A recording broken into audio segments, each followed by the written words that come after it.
Bueno, Alonso Moleiro es un brillante, un joven y muy talentoso periodista venezolano. Está de visita aquí en Miami. Él vive en Caracas, es corresponsal del diario El País y ejerce el periodismo con mucha lucidez y sobre todo con mucho valor. No es fácil ser un periodista independiente en Caracas en estos tiempos. Él va a regresar los primeros días de enero a su país y ha tenido el gesto cariñoso de pasar esta noche por aquí, por el programa.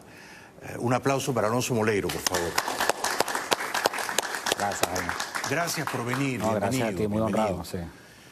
¿Cómo has encontrado Miami? ¿Te ha tratado bien? Muy bien, muy buen clima, muy fresquito, todo muy rico. Sí. Vas a volver, me decías, el 5 de enero a Caracas. Sí, tengo que regresar. ¿Por qué decides volver? ¿Por qué no te quedas aquí? Bueno, tengo mi vida en Venezuela, tengo trabajo, cosas en las que estoy muy comprometido, pues, la gestión periodística, no solo en la corresponsalía, sino en el diario Tal Cual. Y bueno, para decirte la verdad, pues yo y otros periodistas tenemos un nivel de compromiso importante con el desarrollo de la situación. Pues. Eres un valiente, me parece admirable. Bueno, muchas gracias. En este momento eres casi un corresponsal de guerra en Caracas, ¿no? Porque Sí. Lo que está ocurriendo en tu país es el preludio de una guerra civil, pero además es una guerra de una dictadura contra su pueblo. Yo no creo que se exagero al decir que es un virtual genocidio lo que está ocurriendo en Venezuela. O sea, tú eres un corresponsal de guerra, te juegas la vida, pero alguien tiene que estar ahí para reportarlo. Sí, y fíjate, Jaime, que cuando el chavismo obtuvo el favor popular, estas personas, Maduro, Diosdado Cabello, cuando tenían el control de las simpatías de las masas y el ingreso petrolero, presumían de ser muy sensibles a la causa de los pobres. Sí. Y siempre estaban enrostrando a las clases medias o a los Sí. sectores profesionales su presunta ruptura o su falta de vínculo con el sufrimiento de la población, que era un razonamiento muy canalla de gente que está traficando con las necesidades de los demás. Sí. Mientras hubo dinero, se ocuparon de algunas cosas, hicieron algunos programas de cobertura, quebraron al país, porque los Estados Unidos no administran los recursos de Venezuela, los administran ellos. Correcto. Quebraron a PDVSA, que era una empresa modelo en el mundo, una de la sociedad mercantil más poderosa de América Latina hasta hace 6, 7 años. La volvieron chatarra, saquearon las arcas nacionales, destruyeron el aparato productivo del país y entonces no quieren asumir la responsabilidad y entonces ya no hablan de sus programas, ya no se ocupan de lo que dicen los barrios. Mira, hay funcionarios chavistas, y esto lo digo porque me consta, que ni siquiera... O sea, que desconocen el hecho de que haya gente que se está yendo por las fronteras caminando. Es decir, son unos niveles de abyección tan hondos que lo niegan. O sea, dicen que es mentira. Bueno, Diosdado Cabello ha dicho que eso lo hacen por moda, sí. pero además hay viceministros, funcionarios, vicecancilleres, o sea, yo he tenido algunos cruces con ellos en las redes, te dicen que eso es mentira, que aquí... Que esos 3 millones que se fueron son los 3 millones de votos de la oposición que nunca tuvo, burlándose. ¿A ti te ha afectado la crisis económica? ¿A ti en tu vida diaria? ¿A ti y a tu familia? Bueno, nosotros en mi casa hacemos un esfuerzo por remontar permanentemente. Claro que a uno le afecta y además no es solo el problema económico en Venezuela. Yo tengo, por ejemplo, 2 meses sin teléfono en mi casa, sin internet. Tuve que comprar un van satelital para poder trabajar. Claro, ¿cómo vive un periodista sin internet? Bueno, tuve que comprar un instrumento satelital que es carísimo para poder tener conexión. ¿Y te lo han cortado deliberadamente? No, es una falla que hay en la zona. O sea, es que el asunto, el chavismo asume responsabilidades en nombre del Estado Nacional y malbarata eso, el burocratismo, toda esta cómica en la que Maduro está hablando.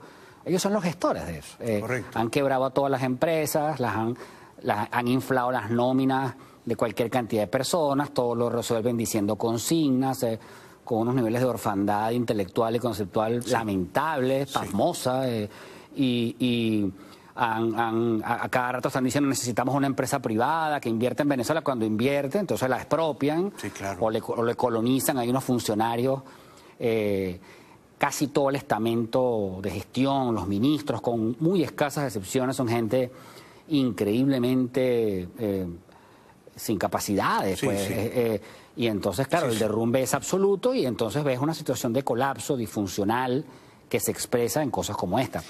¿Y qué crees que va a pasar el próximo año? Hay gente que tiene cifradas ciertas esperanzas en el 10 de enero, que es cuando expiraría técnicamente el mandato de 6 años de Maduro. Pero yo comparo a este Maduro de diciembre del 18 con el Maduro de junio, julio del año pasado. Yo en aquel momento, Alonso, te confieso, pensé que caía, que no llegaba a fin de año, que la protesta en las calles era de tal virulencia, que la dictadura estaba crujiendo y a punto de caer, y no ocurrió. Con lo cual mi pregunta es, ¿cómo ves tú el próximo año? ¿Crees que Maduro ha solidificado su poder o tú crees que la salida está cerca? Bueno, mira, es muy complejo. Yo también pensé, o sea, lo que todo el mundo quiere en Venezuela es una solución incruenta.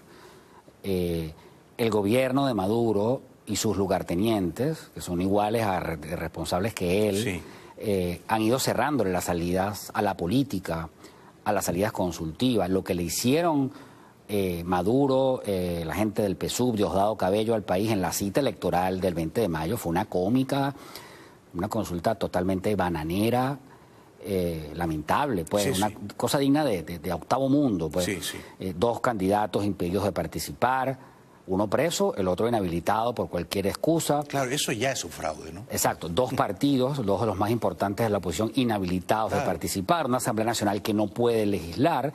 El candidato que decidió ir, al final dijo, yo no reconozco este resultado, lo cuestionó. Falcón. O sea, toda la comunidad internacional, nadie fue a votar en esas elecciones. No. O sea, los índices de abstención fueron brutales. Y yo te digo, aparte de algunas de las cosas que tú has comentado en torno al perfil moral de estas personas, hay además unos niveles de orfandad intelectual, o sea, de chatura tan bananera, tan de republiqueta, que pues, bueno, consolidaron una situación fraudulenta. Sí. Entonces, claro, yo a veces pienso y temo, porque no es una cosa que desee, pero uno está viendo los hechos, que una tensión como esta pueda liberar fuerzas en alguna dirección no prevista. Y por ejemplo, bueno, que venga una salida violenta, que se produzca un nuevo estallido social que va a ser además ferozmente reprimido. Sí. Mira, tú habrás visto pues en las protestas de 2017, la Guardia Nacional entró y saqueó residencias, destruyó... Lo recuerdo claramente. Sí, es decir, destruyó propiedad privada, saqueó apartamentos, se comportó... Mira, la policía asaltaba y le quitaba la policía a los manifestantes, cartera, de todo. Sí, eso lo vi yo muchas veces y lo denuncié en el programa de radio que tenía. Pero, digamos, la descripción que haces es absolutamente irreprochable, ¿no? Y es de una gran nitidez intelectual y moral. Sin embargo, la conclusión es descorazonadora. Mis fuentes más confiables me dicen que en Washington no están preocupados por Venezuela, no está en la agenda, no está entre las prioridades. Digo Washington, la Casa Blanca, el Pentágono, el Departamento de Estado, la CIA, ¿no? No digo Almagro. Almagro es una voz preclara. Sí, o el vecindario latinoamericano, probablemente. Claro, sí, que ha mejorado y que denuncia los abusos, las tropelías, pero tú ves una salida pronto, es decir, ¿se puede ser razonablemente optimista? Pronto no la veo, pero me puedo equivocar. Es decir, estamos en la zona donde podría haber, uno tiene que esperar que se produzca, podría ser que se produzca alguna contingencia. O sea, en situaciones tan comprometidas, a veces ocurra lo que tú menos te esperas. A mí esa es la zona que más me preocupa. Lo que yo esperaba era que en esa estrategia que tuvo la oposición de acumulación de fuerzas, un resultado electoral iba a ser comprendido, por lo menos por la mayoría de las Fuerzas Armadas. La conclusión de 2017 es que los niveles de complot, de enajenación, eso que llama Maduro la Unión Cívico-Militar, que es un complot hecho para desconocer el resultado o para administrar una ventaja si el resultado te favorece, que no está en ninguna parte de la Constitución ni de la ley. Bueno, eso complica la situación. Pero a grandes rasgos, en el marco amplio, Jaime, te diría que podría ocurrir... es decir, lo que no veo es que por cuánto tiempo se puede prolongar la agonía de un país en estos términos. Pueden ser varios meses, cada mes es una eternidad. Pero Maduro es un hombre que no está hecho para el gobierno, no tiene idea de la administración, es un pésimo gestor, es un hombre con muy pocos instrumentos, con muy pocos elementos conceptuales. Sí, y a diferencia de Chávez, nadie lo quiere, ¿no? Porque Chávez en sus días de esplendor, el pueblo lo quería, se reía con él, le festejaban sus ocurrencias. Y Chávez tenía algunos encantos. Sí, era un jefe y tenía además, a mí me costó, yo con Chávez comprendí que la inteligencia no es necesariamente un valor estético. O sea, tú puedes ser un absoluto patán y un repetidor de lugares comunes y tener un brillo estratégico notorio. Yo creo que Chávez era un estratega, claro, para el mal probablemente, pero quiero decir, y además controlaba su movimiento. Maduro es un hombre bastante más desprovisto. No, Maduro es un tonto, es un estúpido. Es decir, generalmente los más aptos están en el poder. La desgracia de Venezuela es que los más idiotas y los más ruines están en el poder. Yo siempre digo que cualquier cuervo es más inteligente que Maduro. Elige a un cuervo, que es el ave, de todas las aves la más inteligente. Elige a un cuervo al azar, es más inteligente. Maduro tiene el cerebro del tamaño de un fruto seco. El resto es aire. Esto me lo han dicho científicos. De un fruto seco. El cerebro de Maduro es un pistacho a los... Bueno, un maní. Sí, y uno hubiera podido como ciudadano decir, bueno, vamos a suponer que sea verdad que Maduro ganó por el medio punto, que se supone que la ganó a Capriles en 2013. Que no es verdad. Exacto, pero vamos a concederla y que nos calamos, pues que soportamos estos 6 años que han sido pues el derrumbe nacional. Le tocaba al país cambiar de opinión, es decir, la alternabilidad es una cláusula que es una conquista de la humanidad, que es lo que estos tipos no entienden. Pero ellos no son demócratas, claro, ellos no creen en esas reglas del juego. No, ellos desprecian los ideales republicanos, democráticos a los que tú estás apelando. Ellos desprecian eso, ellos solo entienden el lenguaje del poder, de la fuerza. Mi esperanza era, todavía de alguna manera pequeña, que las Fuerzas Armadas venezolanas, si no la hacen... que fueron pilar, digamos, de un régimen democrático que duró un montón de tiempo y que, pues, como tú dijiste hace rato, hechas las sumas y las restas, pues tuvieron un balance positivo. Del 58 al 98, esos 40 años. Así es. Luego los de Chávez. Es decir, quiero decir, con toda la descomposición institucional, lo que te quiero decir es que las Fuerzas Armadas, aun cuando hubiera elementos chavistas, comprendieran que más allá del asunto ideológico tenían que hacer respetar la voluntad popular y no prestarse a la cómica del 20 de mayo. Ahí es donde está... Ojalá. Ya no pasó. No pasó, podría pasar después del 10 de enero, nunca se sabe con los militares, ¿no? Pero si no son ellos, ¿quién? Claro, ¿Quiénes? El tema es que Maduro, digamos que se trancó y lanzó la llave y, bueno, le sacó la espoleta a la granada y dijo, bueno, vengan a tumbarme. Y ese es el problema, que las salidas políticas incruentas están muy comprometidas en Venezuela. Tenemos que ir a la publicidad. Regresamos después de la pausa con este brillante periodista, brillante y muy valeroso, ¿no? Yo siempre digo, no siempre la gente talentosa es la que llega más lejos. O sea, la audacia favorece la fortuna, el coraje favorece la fortuna, el coraje, esa rara e infrecuente virtud. Y este señor lo tiene, la tiene, porque va a regresar a Venezuela a enfrentar a esa pandilla de criminales. Regresamos después de la pausa con don Alonso Moleiro. Ya volvemos, un aplauso para él. Desde Caracas, un muy valeroso y muy inteligente periodista, Alonso Moleiro, que entre otras cosas es corresponsal del diario El País de España, en Caracas. Cualquiera que quiera estar bien informado en español tiene que leer ese periódico, El País, ¿no es cierto? O sea que y El País no elige a corresponsales que sean periodistas incompetentes, ¿no? O sea que es una fuente muy confiable, don Alonso Moleiro. Luego vamos a hablar del libro de Petkov, pero ¿has conocido a Maduro? ¿Lo has entrevistado?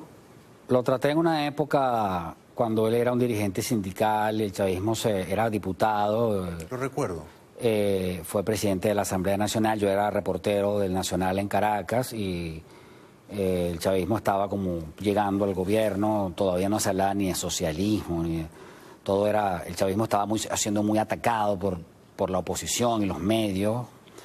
Y lo traté bastante, llegué a tener incluso con una relación correcta, buena, nunca, era un tipo pues que en algunos aspectos parciales era bastante simpático y llano, sí un tipo evidentemente no muy leído, a mí me sorprende que una persona como él termine en la presidencia. Sí, bueno, a él, pero sobre todo a él le sorprende. Claro, él ha demostrado también tener unos atributos, o sea, a mí por ejemplo, unos atributos digo para el mal, o sea, para mantenerse ahí, aún a pesar de todo lo que ha ocurrido. Es un comunista profesional, sí, y fue formado en La Habana para eso. Y tiene la conjura, pues el tiempo que puedes estar disimulando para concretar, como tú bien dijiste hace rato, una felonía en un paréntesis de unos 15 años. Increíble, ¿no?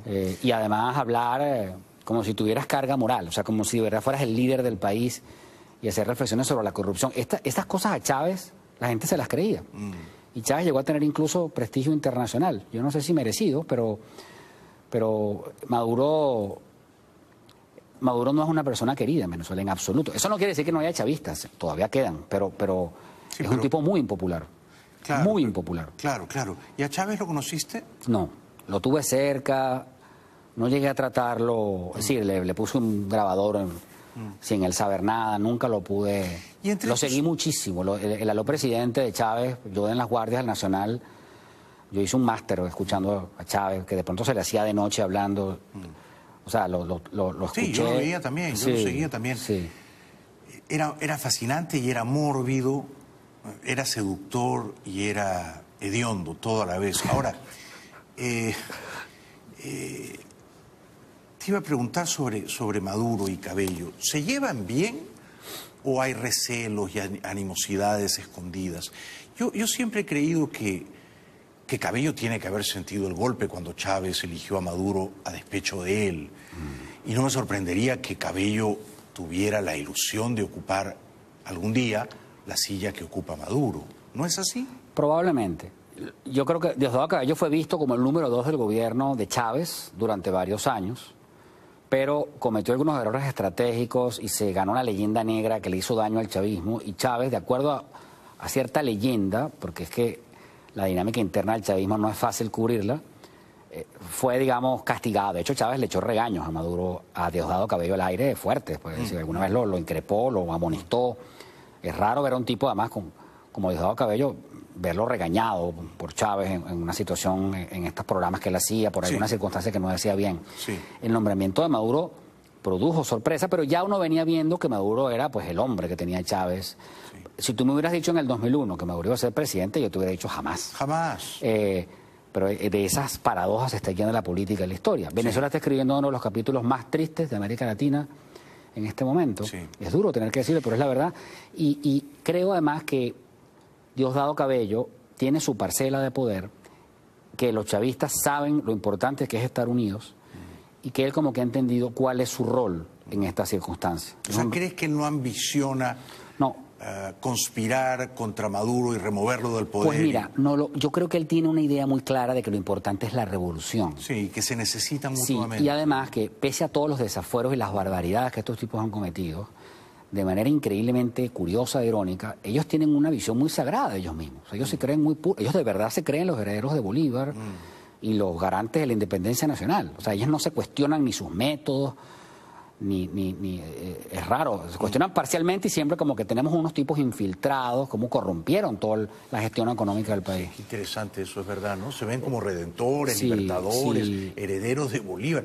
Yo siempre digo, si Bolívar viviera, Bolívar, ¿tú crees que sería chavista o madurista? Bolívar, con lo ilustrado, afrancesado y aristocrático que era. Además, Bolívar detestaría a estos políticos chuscos, ladrones. Además, atribuirle a Bolívar una aproximación socialista de la economía es una imbecilidad. Eso es no entender. Bolívar jamás Bolívar no sentó doctrina sobre economía una sola vez. Claro que no. O sea, eso es una cosa anterior a su llegada. Bolívar era un heredero de la Ilustración, un hombre que muy adelantado a su época, un tipo heredero de los valores de la Revolución Francesa. En la última parte de su vida tuvo rasgos autoritarios muy claros. No era ningún santo, fusiló a muchas personas. Claro, que no era ningún santo. Claro que no lo era. No, pero es que ahora lo glorifican. Está santificado como si fuera Jesucristo y eso es no conocer la historia. Eso es rampante. Ahora, sí, es interesantísima esta visión tuya, ¿no? ¿Tú crees que Trump va a hacer algo por Venezuela? Bueno, yo he pensado esto. Toda América Latina, no toda, pero casi toda, ya se ha dado cuenta, ya ha visto y ha visualizado. Claro, a partir de cambios de ciertos gobiernos, de la ruptura, de la caída del mito de Lula y todo esto, ¿qué clase de gente tiene Venezuela de gobierno ejerciendo el poder sin legitimidad ninguna y sin ninguna vergüenza, que es lo peor? Donald Trump es un tipo que a mí en lo personal, pues, claro que no me gusta.